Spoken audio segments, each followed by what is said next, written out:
তারপরে দেখুন এইভাবে বান্ডিল বান্ডিল টাকা উইতে খেয়েছে।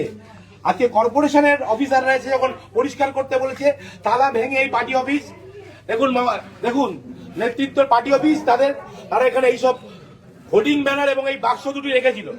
আজকে এখানে তালা ভেঙে এখানকার কর্মচারীরা, এখানকার সাফাই কর্মচারীরা, এখানকার অধ্যাপকদের অনুমতি নিয়ে এগুলো উদ্ধার করেছে। আপনারা দেখুন কি পরিমাণ টাকা, 100 টাকা 500 টাকার বান্ডিল উই পোকায় খেয়েছে।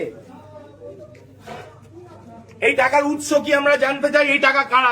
দিনের পর দিন এই কলেজে যারা দুর্নীতি করেছে, এই কলেজে যারা দিনের পর দিন ধরে দুর্নীতি করেছে, এই কলেজে দিনের পর দিন যারা টিচিং স্টাফদের ঠকিয়েছে, প্রফেসরদের সঙ্গে গুন্ডামি করেছে, তাদের প্রত্যেকের টাকা এটা।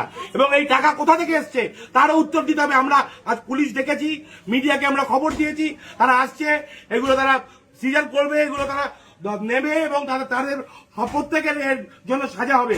এবং আমরা যত ওপর পর্যন্ত যেতে হয়, আমরা যে একটা শিক্ষা প্রতিষ্ঠানে, এটা কি কোনো মন্ত্রীর হাতের তলা?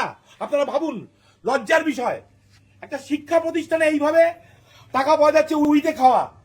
সুরেন্দ্রনাথ কলেজের পেছনে জিমনাসিয়ামের সামনে